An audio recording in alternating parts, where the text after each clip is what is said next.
1935, the Lions win the NFL championship. The Detroit Tigers take the World Series. The Red Wings bring home Lord Stanley's Cup. Joe Louis begins his rise to world domination.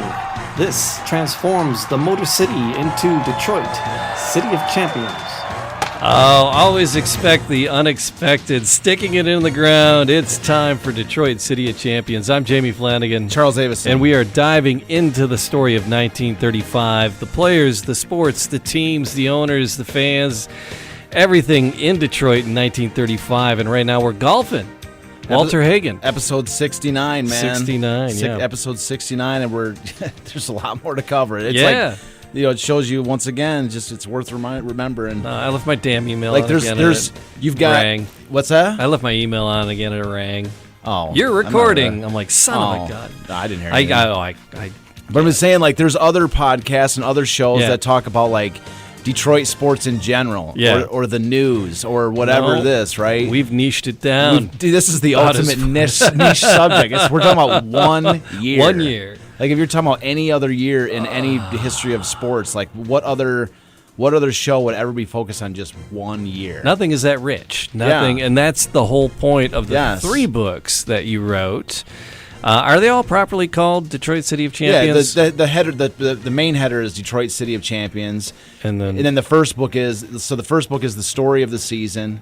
The second 2 books are about the players, so they're all called Detroit City of Champions. It's a trilogy, and then the subtitle of the first book is the story of the most important season in Detroit sports history. Which is a little wordy, I guess. Right? But I don't know how to shorten it down. You're like S.H.I.E.L.D. We're working on it. It's already out, so it's done. and then the second 2 books are even way shorter. It's just the players. Okay. So I went for the opposite, and I slimmed it way down. The players. So the Players Volume 1 and the Players Volume 2 for the second. Well, now there's something as well. Where do people get it? We don't hit that every time. We're here to tell the story. We're telling the story. We never market. I'm never, we don't market or anything. So, DetroitCityOfChampions.com is a good one-stop shop to get you to everything about the show and about the books and about you. Yeah. But where physically other places people can get it? Well, the main places are there's a store called Inspire Marketplace. And it's a lot of people just call it the Michigan Art Store. Michigan Art Store. It's one's at 12 Oaks Mall in Novi, and the other one's at Partridge Creek in Clinton Township. Okay. Is it on the Amazon and all those? The ones on Amazon are actually by other sellers. There's actually a lot of other sellers that sell on Amazon, and it's kind of like they kind of undercut my prices. Like that, they sell it used. You know, they get it used and then they sell it somehow. And then or eBay, same thing on like eBay. A lot of them it's used. You don't have it for sale via Amazon? No, I used to. Is that a pain or? Yeah, it's just. I used to have it at Barnes and Noble. I used to have it at those other places, but it's just. I don't know. It's like every book that I sell in person or through my website, it's like worth like 2 sales somewhere else. Okay. And so the problem is that it's just from the distributor angle, from being the publishing angle, like trying to sell it. Mm-hmm.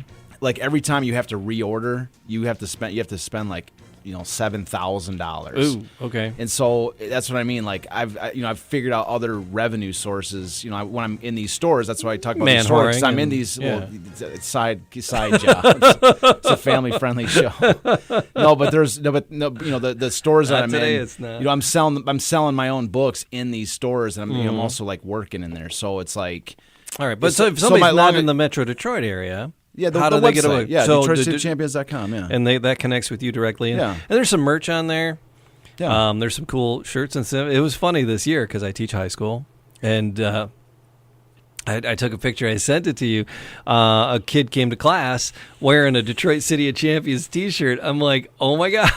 I know, that's awesome, man. It was. I was like, can you tell me about your shirt? And she's like, oh, it's my brother's. I don't know. It's funny. I'm like, that's cool, man. It's funny. It's random. I see random. It's just kind of funny when it pops up here and there and just different. I've had other examples of that too, where just a person just randomly talking about it or something. And one of my very good friends, his name is Matt Temelian, and he is a very good friend of mine. He did a lot of work to help me get like when I was like early on. Like he has helped me sell books, and he was just a great friend of mine. And I met him at a bar one night. Like, I just met him at a bar one night. Like, I didn't even never, like, the first time I ever met him, he was wearing a 1935 Tigers hat. Oh, nice. And I was like, nice hat, 1935 Tigers, because it had like the shorter bill, the shorter brim. Yeah.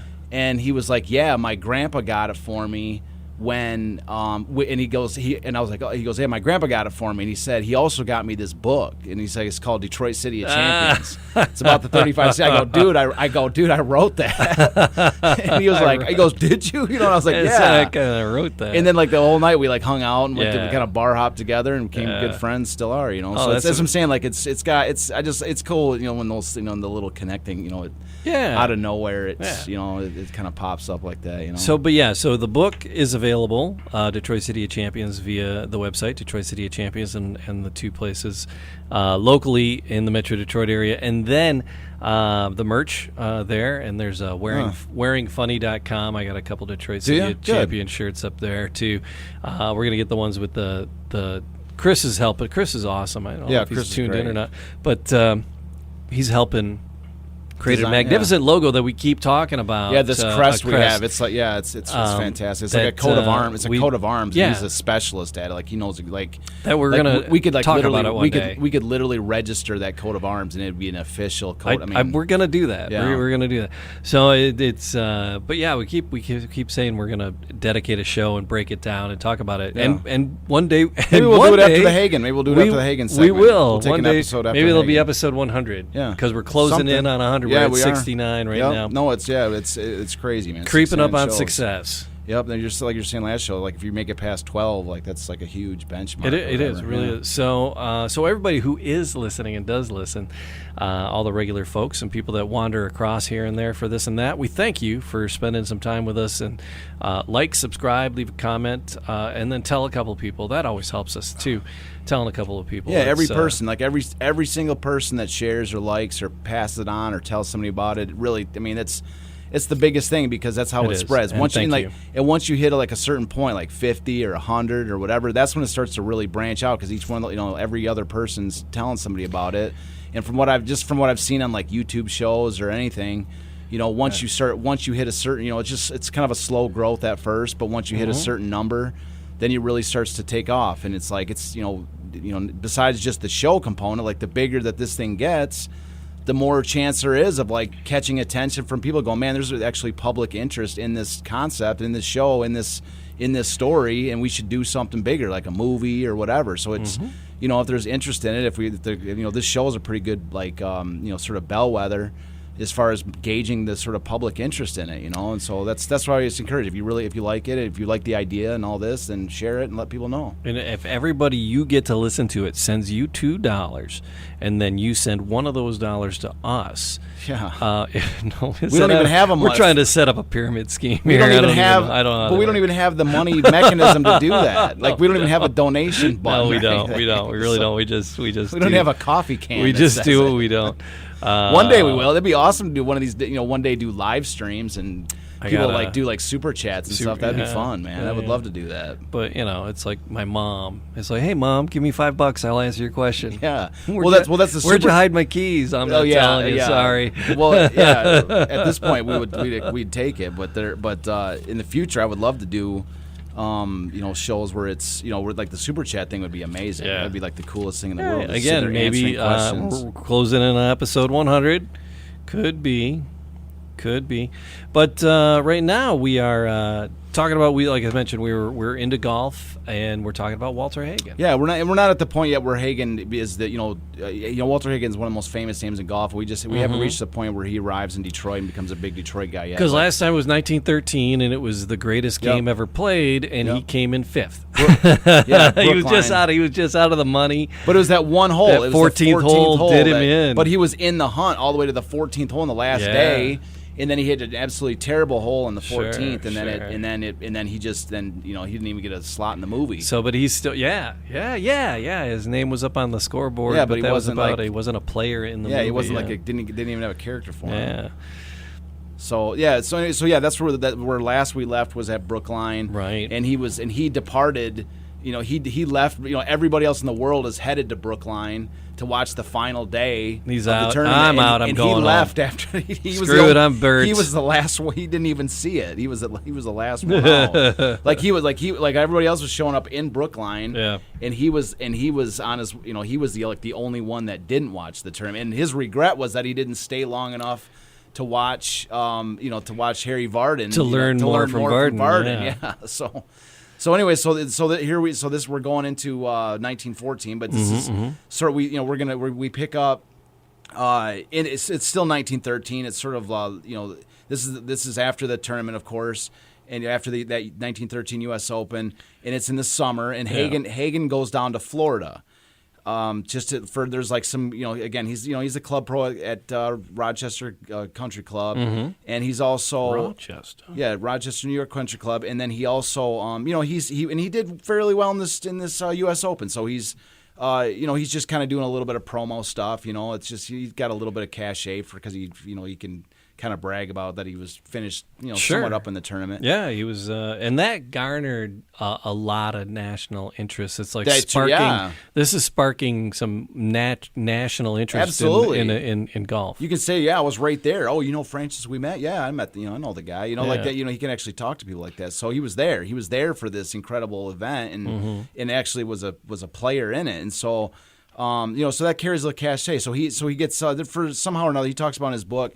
In the summer of 1913, he heads down to Florida. So he goes to a city called Tarpon Springs, Florida. He just says in the book some golf events. He doesn't specify. But Tarpon Springs in 1913 was the training site of the Philadelphia Phillies. Oh, okay. Yeah. So while he's there, so the Phillies are having sort of like it's like sort of an off-season training. It's an off-season training site of the Phillies, and so while he's there, they were training during the day. They do their baseball thing, and then like after practice, they would go golfing, and that's so he started meeting these different Philadelphia Phillies players, and so while meeting these guys and golfing with them, he's still young. I think he's like 20 years old at this point. Right. While he's talking to these guys. They just for kind of a laugh, they invite him to practice with them. Yeah. To come to one of their practice events, and he has it written down. Just to get some names on the book here. The guys he specifically mentions golfing with and sort of getting this opportunity is Chief Bender, Grover Alexander, Gabby Cravath, and Pat Moran. And so these are some of the biggest names in baseball history. I mean, these guys are just absolutely. Gabby Cravath is one of my favorite players of early baseball history. Okay. He's an outfielder, which is just one of the. He was like basically like Babe Ruth before Babe Ruth. He was a tremendous hitter. And Chief Bender was one of the best pitchers. But at this point in time, Chief Bender, it's odd because Chief Bender was with the Philadelphia A's. He wasn't with the Phillies at this exact moment, so it's just odd. So maybe he was because it was another Philadelphia team. Maybe he was just down there with the Phillies. I don't know why, but he was with the A's at this moment. Well, things are a little bit more relaxed at that time. It wasn't like super secret. Might have just been friends with him somehow. Yeah. And so and then also Grover Alexander is one of the best pitchers of all time. So they went to play a little sandlot ball? Is that what they were doing? No, he went to, this is their training site. Oh, okay. He actually went to their legit training site, and Pat Moran is the manager of the Phillies. Come on, Smalls, you're killing me. So Pat Moran is a star. He was actually like an earlier star. His career was just wrapping up, but he was the manager of the Phillies. And so they invited him over to their practice site because we talked about it already that he was a star outfielder in Rochester. Oh yeah, a star. He played outfield, but he was a pitcher, primarily a pitcher. But it also back then you also hit when you're a pitcher, so he was good. He was two-way star in his local town. And that the city won it was like I think it was 2 championships in a row, city championships. And so he was talented, and he even said in here like his dream really was to be a Major League Baseball player. Like the golf thing was a job. We saw the progression of him as a caddy, and then he went out to the golf, to the Open, just as sort of a laugh to see how he could do. But he actually says again in this chapter that I have the actual quote right here. If I could, so he says right here, if I could, I'll say this quote in a second because there's one more thing to mention. Okay. Because he did so well at this practice days that Pat Moran invited him to the 1914 spring training of the team, which is like the main legit. It's not just some random off-season workouts. That's where these guys are getting ready for a major league season. Mm-hmm. So that's as big of an opportunity as you get. That's a big break. And so Hagen promises Pat Moran he'd be there, right? I'll be there. And so then this is the quote that Hagen says. If I could wrangle a contract with the Phillies, I'd be headed to big time baseball. After all, that had been my original ambition. Golf had just sidetracked me temporarily. Now I was back in the groove again. Oh. So now he's like, baseball is back. Like golf was just a passing fancy. In his mind, he's about to be. He's about to, potentially get into the major leagues. So you're saying there's a chance? Yeah, there's a huge chance for him. We got a slide here to show. So yeah, that quote comes out of his book, Walter Hagen's story. But this photo that we're showing, I made this. This is exclusive. This is exclusive. I see the neck now. Yeah, the neck. Yeah. So this is a photoshopped image. I didn't have time to do a perfect job. He's not popping his collar. No. All right, fair play. So this is it's not a perfect image, but it's just I took a picture. I took an image. This is actually an image of Walter Hagen from 1914, his face, and then superimposed on a Philadelphia Phillies jersey from 1914. So I wanted to envision what Hagen might have looked like. He looks like a baseball boy. Totally, I love the early 1900s uniforms too. So. Anyways, I actually added the P that's on his chest from another picture. So there's actually 3 different images spliced together on that. And probably like with about 20 minutes worth of time to work on it, so I think it came out pretty decent. No, that's great. So anyway, that's where he's at going into 1914. Now, I'm about to read a quote here because he's all excited about baseball and he's headed to I'm going to the major leagues with the Phillies, and at this exact moment he's there. So there's the quote I'm about to read. It starts off with him. You're going to hear in the next. I'm going to read a few quotes today, but there's one of these guys he's like hanging out with is this guy named Dutch Leonard, and Dutch Leonard was one of the best pitchers in baseball at this time, and it's odd because this is another guy that wasn't with the Phillies, and somehow he's hanging out with this guy Dutch Leonard. Dutch Leonard was with the Red Sox at this time, and eventually he would come over to the Tigers. He would end up playing with the Tigers, and him and Ty Cobb were like mortal enemies. They hated each other beyond compare. Like they were probably the guy that Ty Cobb had the most problem with in his entire life was Dutch Leonard. Eventually there was a huge controversy where Ty Cobb was accused of like throwing games with another baseball player named Tris Speaker. Where it was like a huge event at the time where like he was accused of like throwing games and gambling on games. It was a major thing at the time, though very short lived. It didn't last that long. But the guy who accused Cobb of cheating, of throwing games, and was like handing over some documents that supposedly proved he was doing it, was Dutch Leonard. That's the guy. So this is the guy. There's like sort of a couple of connections here with the Detroit and history with this guy. But at the time, and I don't know, he didn't mention anywhere, like out of nowhere, he's like, this is how the quote starts. Dutch Leonard and I were sitting in a pro shop at the big league pitching. He's sitting there talking with the guy, and I'm like, where does he come from? How does he enter this story? But somehow he must have met him when they were down in Florida, because it doesn't have any mention of how. But one last little thing about Dutch Leonard is that, he pitched in Boston, and in 1914, the year that we're talking about here, Dutch Leonard would have the best ERA, which is earned run average, giving up the least amount of runs in the history of baseball. Still number one to this day. Wow. There's a guy that was back in the late 1800s that had a little bit better than him overall, but like sort of like at least in the 20th century, 20th and 21st century, this guy had less than a run a game, and he's a starting pitcher. Like, he gave up less than a run a game, which is just absolutely ridiculous. I mean, I didn't even know that, so that's just kind of worth mentioning with Dutch Leonard, but. So that just kind of gives you an idea that, like, the caliber of people that he's hanging around with. These are Hall of Famers, and I mean, Dutch Leonard wasn't, but some of these, like Grover Alexander, Chief Bender, these are Hall of Famers. So sure. So anyway, so I'll just kind of get into the quote, because we call this episode the fork in the road. Right. And so here's we've already presented one fork, which is Major League Baseball, the Phillies, the chance to go to the major leagues. This is one fork. He just played in the U.S. Open, though. And he just played in the U.S. Open the previous year, so this is going to be another. So this is the quote I'm going to read is going to introduce the other fork. It's like that meme where the guy's walking down the street holding his girlfriend's hand, but he's looking at the other girl. Exactly. And they always put the name of this and that on. Yeah. It's like pro golf, pro baseball. Well, he's like walking with the girl, and it says U.S. Open on her. And then the other girl baseball back, and it says Phillies on it. Yeah. That's exactly what it is. We gotta make that meme. That'll be the cover for this one. Yeah. So that's exactly what it is. So we're about to mention how the other fork came about. So this is the quote right here. So again, coming out of Walter Hagen's book, the Haig, by you get the little title up there.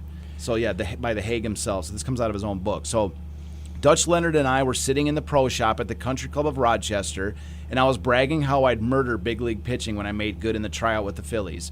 When the winter training started, I intended to be right there and ready. While we were talking, I saw Mr. Ernest Willard, editor of the Rochester Democrat and Chronicle, get out of his glass house electric and head for the shop. I knew he'd come to pick up his golf clubs for his vacation at Loon Lake, so I walked across the shop to get them for him. "Aren't you going to enter the National Open at Chicago?" Dutch called to me. "I'm not thinking of it," I said. "I'm going to work harder in baseball and let up on golf." Mr. Willard overheard me, and he repeated Dutch's question. I explained that I believed I could make the grade with the Phillies team if I tried hard enough. "Haven't you plenty of time for the Open and baseball?" he asked. "You did so well at Brookline last year. I think you should try again this year." I told him I was sort of discouraged, that I'd begun to believe that golf was not my game. "Rochester was mighty proud of you, Walter. You're the first pro we've ever had who has been able to qualify for the Open, let alone finish in a tie for second like you did. I'd like you to go to Chicago and win it." He waited a few seconds, then said, if you'll go, Walter, I'll pay all of your expenses." He turned to Dutch. "And you, young fellow, if you can make the trip with Walter, I'll pay you your expenses too. Well, what do you say, boys?" "I appreciate your offer, Mr. Willard, and I'll send my entry into the National Open right away," I told him.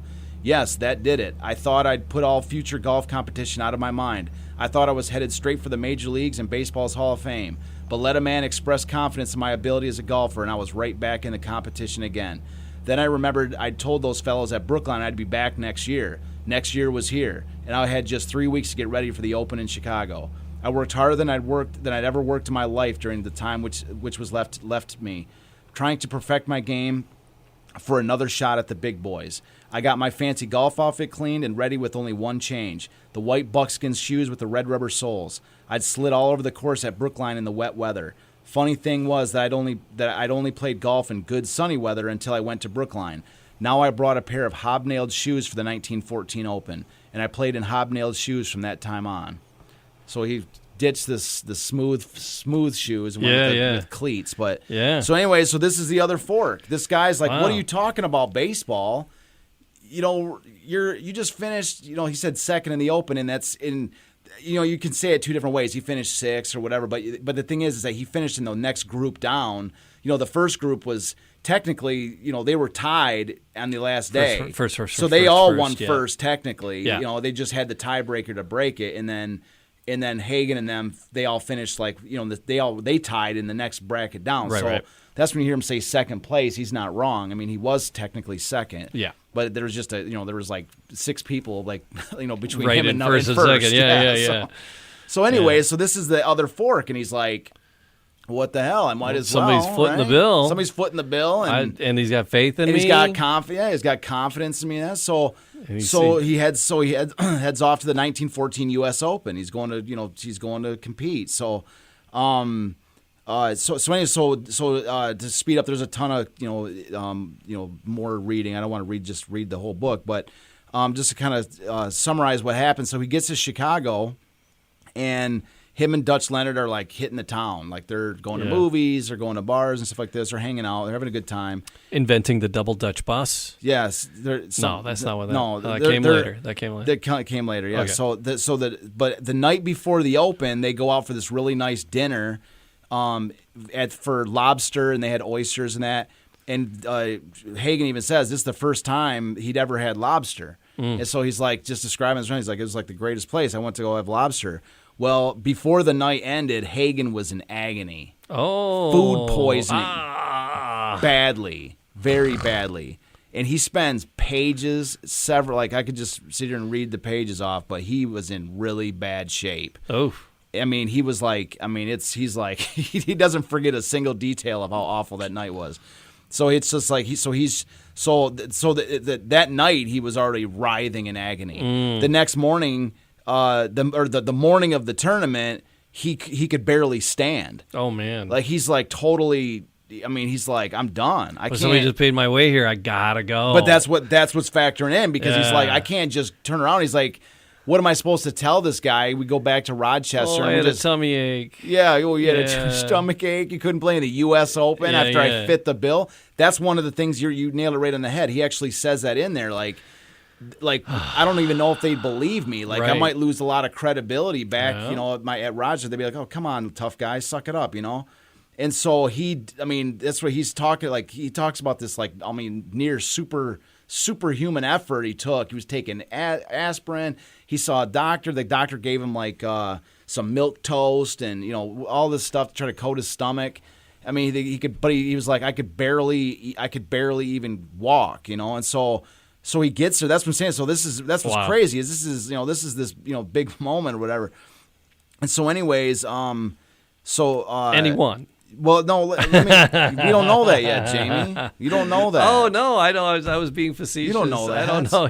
Spoiler alert. No, crap. All right. I was like so kidding. I figured he had a crap day or something. Those show's over now. I'm putting my book away. I'm going home. Screw you guys. I'm taking my book and I'm going home. Does he do? Oh, he does. I have no idea. I figured he was like, oh. No, maybe he didn't. Maybe he didn't. You don't know. I have no idea. Okay, good. No, I don't know either. I just wanted to get to the book. I wanted to see what he says. So, anyways, so I don't know. So we'll read the quote here and see if he won. Let's see how he does. Okay, yeah. How's his tummy? So here it is. So this is kind of speeding it up right to the point where he plays in the tournament. He's actually a pretty good quick summary of the tournament. In the locker room, I changed to my fancy outfit and staggered out to the practice field to hit some shots. It hurt me to take a full swing. Both my head and my stomach were throbbing with pain, and my body was sore all over. I hit 100 or more balls and took 2 more aspirin. Funny thing, but my headache was gone. I told Dutch. Dutch says, then you can start, he said cheerfully. I can start, I told him, but I'm so sore I can scarcely swing a club. I've never been famous as a golfer who was always down the middle of the fairway with his drives, but that day I was wilder than ever before or since. I was all over the course. Oh. After every drive, I was in the rough. Yet on the recovery shots, I was deadlier than the toe main from which I was suffering. So yet on the recovery, so he's all over the place in the rough with every shot, but the recovery shots, I was deadlier than the toe main from which I was suffering. The first hole was over a pond. I took a painful full swing knowing I must carry this pond. I carried it all right. I carried it so far the pond was never in my line of flight. I was in the rough, but my recovery was on the green and 2 putts gave me a par 4. After that, I rarely took more than 1 putt. The rest of the round gave me lots of practice where my day was spent, in the rough. But I finished with an unbelievable 68 and the gallery was buzzing with excitement because I had set a new course record. That round was a miraculous cure for my illness. I even decided against returning to that lobster restaurant to tell the proprietor what I thought of his joint. I changed to street clothes and went out in front of the clubhouse to look at the scoreboard. Listening to the gallery, hearing them talk about my breaking the course record, led me to believe I was strokes ahead of anyone else. I was sure my 68 would stick up like a mountain peak over all the others. I just wanted to give myself the satisfaction of seeing how far ahead I was. I felt wonderful. At least I did until I looked at the scoreboard. For breathing down my neck with a 69 was Francis Ouimet, defending champion since his sensational victory over Varden and Ray at Brookline. And he was getting most of the attention from the gallery at Midlothian. And I stood looking at the scoreboard and thinking, I haven't done anything. 1 stroke is nothing at the start of a national championship. Oh, yeah. I stuck to regular food like steak and potatoes for the rest of the tournament, and my game stayed hot. I was never headed, I led all the way. Ouimet kept the pressure on, but after my final round, I had posted a score of 290. That 290 equaled the lowest score ever made up to that year in the United States Open history. George Sargent, a wonderful golfer, had shot that score in 1909, playing in the Open at the Englewood Country Club. So he looks at the scoreboard and look who's there. Francis Chomping Ouimet. at his heels. Yeah, like Brookline. Oh my God, Francis Ouimet. He got the he's got the greatest game ever played movie, and then he wins the next year, and then he gets the greatest game played ever part 2. Oh my God. Like he's like going no. So he's like, no, I got Ouimet on my rear. I'm like, this is my year, man. I'm sticking to steak and potatoes. Yeah. So he won the Open. So he won the 1914 U.S. Open, his third tournament. I was being facetious you there. Hit it. I thought he was like, oh yeah. You have to remember, man, we're in sync for the show. You're always you know where we're going with a lot of this stuff. So when you're just spitting stuff out there, you know where we're going with some of this stuff. These are champions we're dealing with here. Yeah. These are people that have. But before the show, you're like, oh, this is still really, really early in his. Well, it is early, but Hagen's a champion for like every tournament. He's wins everything. All right. So, but I'm giving you a crap, dude. And in the first round, he was like in the rough off every tee shot. But that's what But remember, in the previous tournament at Brookline, he was all over the place. Exactly, and he's hitting these miracle shots. This is going to become a major recurring theme, and he says right here. That's my style. I've never been famous as a golfer who was always down the middle of the fairway with his drives. Right. But that day I was wilder than ever before or since. This can be a recurring theme with all of his tournaments, with all of his golf. Like, in fact, Bobby Jones has. I can't recall the exact quote. We'll get to it. But it's something along the lines of like, I've never seen anyone hit more bad shots in my life and still destroy everyone. Like, it's something along those lines. He's like. He's like, I've never, because that's his game. He plays this like slop golf, where he hits these awful drives, and he's gonna have there's another sort of quote. I don't really have it on my list to read, but he talks about in here how he ends up sort of using this stuff.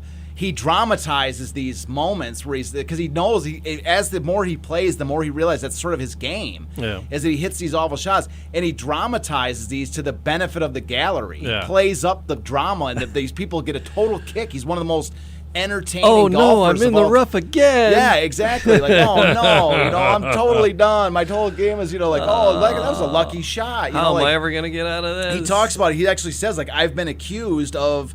He actually says, like, right here, I'll just read this real quick. He says, through the years, I've been accused of dramatizing shots, of knowing of just what club I intended to use, just how I intended to make the shot, then holding up the game or the match by carefully scrutinizing the turf, the sky, my opponent, or even the caddy, of making the difficult shots look easy and the easy shots look difficult. Only that last came naturally, believe me. Well, I always figured the gallery had a show coming to them. I deny I ever held up a game by any such shenanigans, but I don't deny playing for the gallery. I don't deny trying to make my game as interesting and as thrilling to the spectators as it was possible for me to make it. So this is his game. I love that he used shenanigans in context. Yeah, totally. He's my guy. Yes. So that's what I mean. So he is. So this is a guy who, this is what's so great. Like, this is his game. Yeah. Is this sort of half slop where he's like, he hits a course record and he's like, I was in the rough every single all day long. I love that. So that's what I mean. Like, it's just he's this incredible guy, man. So anyways, yeah. So he wins this. So he wins, and what's kind of interesting is he goes on to a whole nother sort of description. He talks about that as much as he was setting these records, with the 290 equaled the lowest score made up in U.S. Open history. That still ended up only being one stroke ahead of the guy who was in second place, which is a guy named Chick Evans. So he still only won the tournament by one stroke, and this was the tied for the record lowest score in U.S. Open history in America. Wow. And so he still only finished one stroke ahead, and so he spends like at least 1 or 2 pages, talking about this one stroke where he had this incredible putt, and it was like sort of a miracle, and he spent so much time lining it up and all this. And he goes, I had no idea at the time how important that was going to be because because that guy, when he went to it, he didn't hit it as well, and he two putted or something. He's like, that one stroke that I made was like everything. So anyways, but what's probably the most interesting about this is the learning experience that he took from this. And I just when you're talking, this quote I'm about to read here. This is one of the reasons why I love history so much. Mm-hmm. Like, there's a sort of an adage that people talk about history where they say like those that don't follow history or those that don't understand history are doomed to repeat it. Doomed to repeat it. Yeah. That's a well-known phrase. See, I don't really subscribe to that. I understand. I recognize that is, as being one of the sort of, like I say, concepts of why people study history.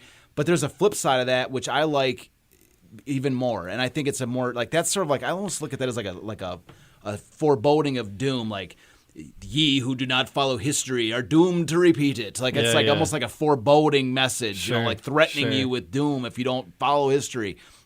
But there's one that's a little bit more optimistic that I heard, and I believe I got this from that Edith Hamilton book, which I've talked about, The Greek Way, The Roman Way, 2 mandatory books for anybody that really wants to, that is interested in history.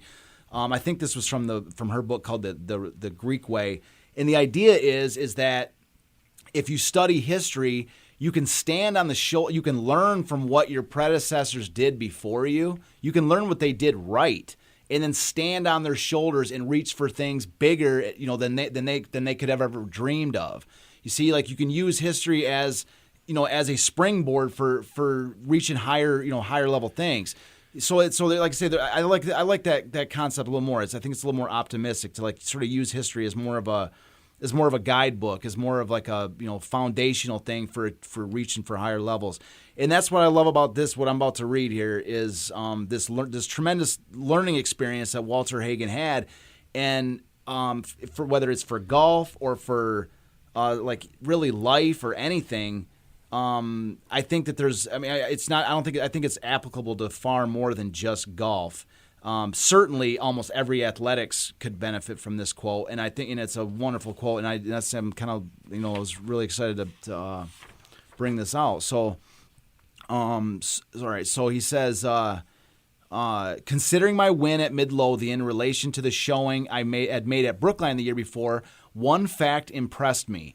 My mind had been so occupied with the pains in my stomach and head that I had no thought of worry about each shot I made. Even after that first day, I was so spent from physical weakness that I concerned myself chiefly with getting around the course and just taking my strokes, good or bad, as they came. I decided then that mental and physical relaxation during competition was the most valuable asset any golfer could possess. Concentrate on playing the best you can on each shot. If it's a good one, that's fine. If it's bad, forget it. I wouldn't recommend a dose of ptomaine poisoning as a method of forgetting to worry about a golf score, but it taught me to look at each round as a unit and take individual bad shots in my stride. So what he's saying here is I just think this is applicable to so much stuff here. He says, not to sit here, whether it's even sports or like anxiety or anything like that people might have, like, when you're sick, you're not, you're not dwelling on every single thing going, oh my God, I hope this is the best decision. I hope I don't retch on this ball before I hit it. Well, there's he's like. I hope that's it'll what puke he did. Yeah, but I'm saying like the sort of the broader applicable lesson is the idea that just for anything, like when you're dwelling on something so much, you're losing focus. Like make a decision, move on. Do if you're going to do something, do it. Make the best decision you can. If it works out, great. If it doesn't, then turn the page and move forward. Sometimes you got to get your head out of the game. Yeah, exactly. It's just focus on the shot, focus on your moment, and move on. And they talk about that a lot of times with NFL cornerbacks. They're like one of the best trait that an NFL cornerback can have is the ability to forget. Like he just gave up a touchdown on some 50-yard touchdown bomb or something. Yeah. And then they're like the best attribute of a cornerback is his ability to forget about the last play. If he just got burned or whatever. But I think that's applicable to all of this. And Hagen says right here that he learned that was a specific lesson that he took out of this was that that this food poisoning turned out to be a blessing. Yeah. That he almost attributes that to winning this tournament, that he wasn't dwelling on every shot and worrying about this. And you can see as we go forward with his career, you're going to see this become a recurring theme, because if you're like hitting constantly into the rough and doing these like slop shot type of a game, then how do you? The way he does it is he just goes, well, okay, well my new tee off spot is over here. It's just a little bit off. It's it's not in the green. It's over here, but that's my That's just all there is to it. How do I make the best shot from that angle? He doesn't sit there and go, oh, my God, I just cost myself a stroke. He doesn't do that. No. He just focuses on the next shot, making the best one he can. So I just think that, that's it just kind of ties into why I like history. And sports in general have always served like life lessons, teamwork and individual accomplishment and working hard to get these things. And then these are the kind of things that are, within the boundaries of, if you dive deeper into sports, you find these kind of gems.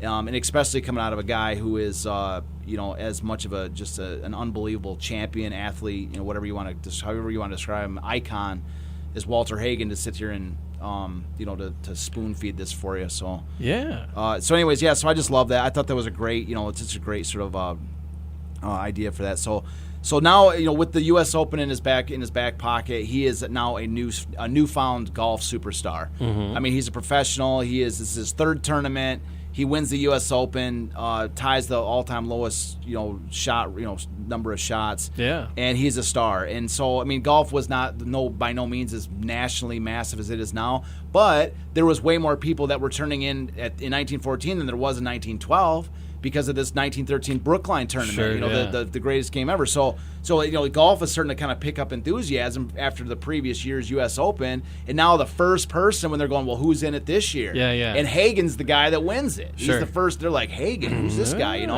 And 21-year-old, young, superstar in golf. He just does this. And so now he's like, he notifies Pat Moran that he will not be at spring training in 1914 because the Phillies will have to wait. They're gonna, he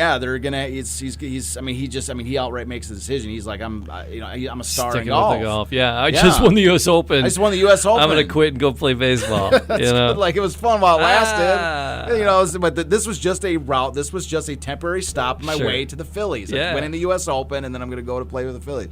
So he notifies Pat Moran he's not going to be there, and then he just lists off like his life just totally changed. He's in like massive demand for like appearances at other country clubs, for exhibition games, for endorsements. Like, I mean, he's a star. He's an American star on the rise, and so this is where his career really starts to go. And alongside that, he began to take golf very seriously. Rigorous practices, learn the rule books backwards and forwards to try to maximize his, to know everything, to take advantage of every opportunity that he can find, to defend himself if he needed to, with the rule book. He has, it's just this book, the rest of his chapter is just pages and pages of just lesson, like, because he now at this point he's got to build himself into, like, he knows like where his weaknesses are. He knows the things that he has to do better, and especially if he's taking it seriously. And one of the things that it's at this point, if anybody is a golfer and they're looking for some kind of just information on improving your game, like, what's interesting is he doesn't just like say, oh, I choked up on the club a little bit, I did this. He doesn't just tell you what he did. He talks about like how it evolved and like how like he had this Vardens, he'd been copying Harry Vardon up to this point, but now he's realizing like, well, this swing is not great because there's like, I'm too forward on the ball or whatever. And he starts talking about balance. He starts talking about how the body rhythmically moves through the ball. Okay. I mean, that's what's great, is he kind of talks about like sort of a little bit in general and about these general principles and how like, how he, built his swing around these things that he learned about, like just like the swing path and all this. So it's worth it. It's definitely worth taking a look at if you're a golfer and looking to improve, because you got Walter Hagen, and he's not just sitting there telling you, oh, what you do is you choke up 2 inches away from the edge of the end of the club. He doesn't tell you that. He's just telling you like the perfect swing is when you're driving through the ball and you're not slipping and your body's like sort of like a pendulum or whatever. He talks about those sort of overall general concepts. So it's not a bad person to learn some tips from, is Walter Hagen. So but it's just pages of technique and how he developed. So so really like the last thing I wanted to talk about is this like sort of this final quote that he had in this particular chapter, which it talks about. I just thought it was really interesting because it's something that this is a little bit up. We're sort of finished with this 1914, but this topic right here is something that it's another kind of thing about sports. It almost belongs in our baseball show. Oh wow! But because it's something that but I think it's sports in general, and I want to throw it out there because for anybody that's watching this, it's just food for thought, and it's also, if you have these sort of like-minded beliefs or mentality, it gives you some little bit of ammunition to use for defending a sort of a very specific argument or concept. So the idea is it's the idea of athletes making absurd amounts of money. Okay. And how it affects their game. Oh. All right? Because a lot of times people say, "Oh, those athletes are overpaid." Yeah. Right? And the thing is, I'm not ever going to say somebody's overpaid or underpaid or whatever. They're getting paid what somebody else is willing to pay them. And so in that case, with that idea in mind, if somebody's willing to pay you $30 million a year, who am I to tell you you're overpaid? I mean, if this other person doesn't think they're overpaid, or they wouldn't be paying them it, right? Right. There's a market for it. There's a supply and demand. It's capitalism. If your labor is worth $30 million, who's there to tell me, hey, I'm getting $13 an hour, and they're like, well, you're overpaid. Yeah. Like, well, I deserve $20 now. They go, no, I think you're a terrible employee, so I think you should be getting $9. You're stuck your job. Like, it's not. It's real. I just don't. I think it's sort of bad taste to say, oh, this person's just totally overpaid. Again, they're worth what somebody's willing to pay them. However, there's sort of a belief that I have with regards to athletes and the large, incredible sums of money, and it's the idea that that large sums of money can basically, like, athletes. I actually have a Potsy Clark quote I'm going to read in consignment. He puts it perfectly. What does it say here? That the more you pay, the worse they play. Wow. That's the Potsy Clark sort of summary on the matter. And because Hagen has a quote that backs it up too. And because the general idea is that when somebody is hungry and they are they're working every day because they don't have any money. It's like Rocky when the beginning of the movies where he's like just would crawl through glass, like will punch, works out in a bag in a freezer because he's hungry just for one chance at the shot, and he's just perfect shape, working out every single day because he's hungry to get to the top. But then what happens once you get there? It's also shown in that Rocky movie too. It's also shown in Rocky how once the guy gets the $30 million a year, where's the motivation coming for them to play at the level that they had coming up? And it's not to say that there's nobody that plays at the high level once they get paid. It's not to say that at all. There are certainly athletes that do. But there's plenty of athletes who do not and whose skill clearly declines, sometimes in profound ways. Yeah. Like their talent, their value just completely evaporates. And that's one of the things that, and Hagen's got a nice little thing that talks about this. It's, I guess you like to say, sort of ammunition for anybody that's having this conversation anywhere, that Walter Hagen recognized that in himself. And so this is his little quote right here. Competition was always important to me. I played better golf under pressure, whether from an opponent or the elements of or lack of money. When I was short of cash, I could always win. When I needed a title to enhance my value in exhibitions, I went out and got it. The healthier my economic situation, the lousier I played. But give me some good stiff competition or a lack of the green stuff, and I could usually shoot a winning score. So he's like, my motive, because otherwise he's got more money than knows what to do with. He's out having fun, and I think that ties into a lot of this, a lot of athletes and a lot of the situations today. And I mentioned Potsy Clark because I have a quote that I had saved up from Potsy Clark that is like, he's again, we did a whole segment on Potsy Clark, the coach of the Lions, and I've been looking for any reason to bring this out to the public because it's such an obscure quote by somebody that people don't even know about. So I saw this in Hagen, and I wanted to spit this out with Potsy Clark here. So this quote comes from Potsy Clark from 1948, from December. I'm looking at the date, Christmas Eve, 1948. So some people, it might be a buzzkill for people on Christmas Eve to look in the newspaper, see Potsy Clark writing or quoting and talk about how money wrecks athletes, but in either case, so the title, it was a Chicago Tribune article called "Potsy Clark Calls Money a Sport Evil." So here's Potsy. When it comes to buying athletes, the more you pay, the worse they play, Coach George Potsy Clark said today. In most instances, it kills their desire to do any work at all. I spent 10 years as a professional football coach. My experience there leads me to believe that the more you pay, the worse they play. The good players become harder to handle. The average players are consumed by jealousy over the salary paid to the supposedly star member of the group. Money is not the answer. So it's just again, it's a little bit of a it's not really related specifically to this, to the story we're telling today. But just the integrity of any game. Yeah, but it's just to show that it's just we're talking about sports. This is Walter Hagen's talking about it. I have a sort of a sister quote that goes with it coming out of Positive Clark, or a brother quote there. But it's just it's something to put out into the ether and say. Yeah. Again, it's not to say that all athletes don't do it, but it should give pause to people that are paying these massive contracts to athletes, especially when they're like 10-year deals or 12-year deals for insane sums of money. And then you're like, the defense is like, well, he's a really good player. Yeah, but it's a different player. It's a different player when that hunger is gone. Like a lot of athletes are motivated, hopefully by I love playing baseball and I don't care about the money. I want to play for championships and I want to, they're self-motivated. A lot of players, there are players that are like that. But again, when you're throwing that kind of money at somebody, that's why I think about it in baseball, because baseball is certainly the most egregious examples of it.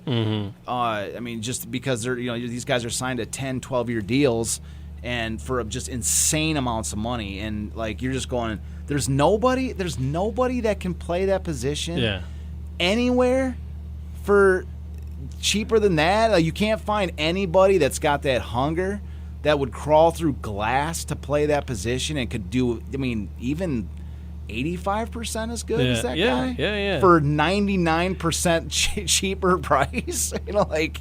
It's just, that's what I'm saying. It's kind of staggering, and I just want to put this sort of on record because that's say when we've got this other baseball project, and that's the way I feel about it. Is you got a team of hungry junkyard dogs, people that are looking to come up, people that do not that are trying to work their way to the top. If you're able to identify talent among these junkyard dogs, not just a bunch of random scrubs, but they're actual talented junkyard dogs.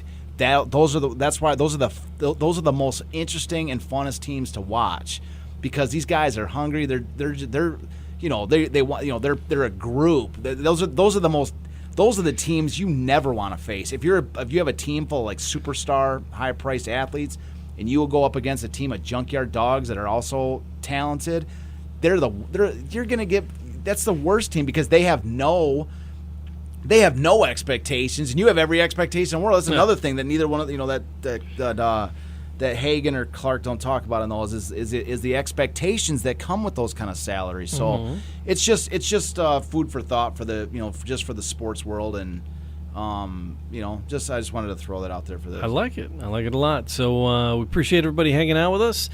Like we mentioned earlier, the website is DetroitCityOfChampions.com. It's a great place to get connected for where to buy the books, where to get the merch, all that business, and then links to all the different outlets where we're available, from YouTube and Facebook videos to Pandora and Apple and Google and Spotify. I want to get our YouTube rocking, because that's all I watch is YouTube. I love. I want to see my own shows. I love that it's on YouTube. I want to see my own shows pop up on my own feed. Yeah. It's like suggested videos to watch. Hey, that's me.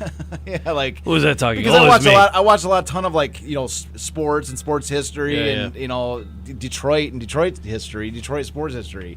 It'd just be cool, or a friend suggested video. Yeah, or just somebody that I know or whatever is like, hey man, your video just got suggested. That's like, I don't know. I just think it's kind of cool. Yeah.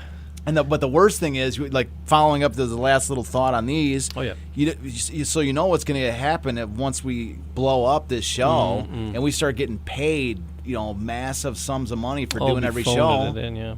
We're gonna be terrible. Yeah, we're gonna be terrible on here. Terrible now, actually. No, we're good. I think we're hungry. We're a couple of junkyard dogs that are doing our best for every. I spent all this time making that Walter Hagen and the Philadelphia Phillies graphic, dude. I know, man. That was. I spent like 20 minutes doing that thing today. Hot.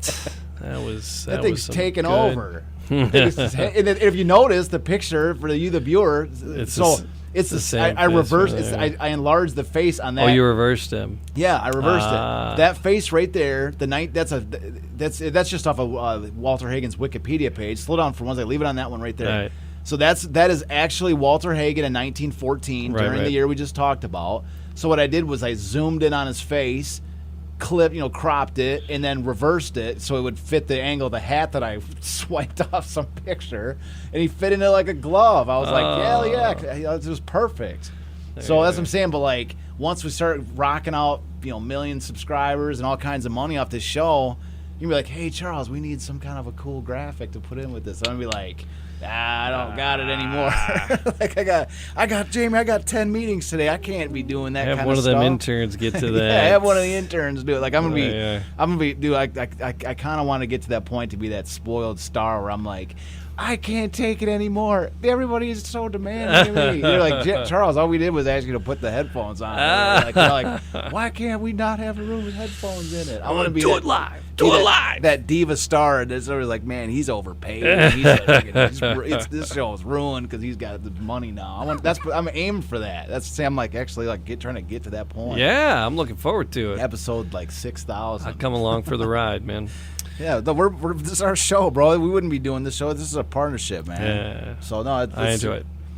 All right, so do all those podcast things in all the podcast places. Like, subscribe, leave a comment. Thanks for being with us. We'll stick it in the ground again next time with Walter Hagen at Detroit, City of Champions.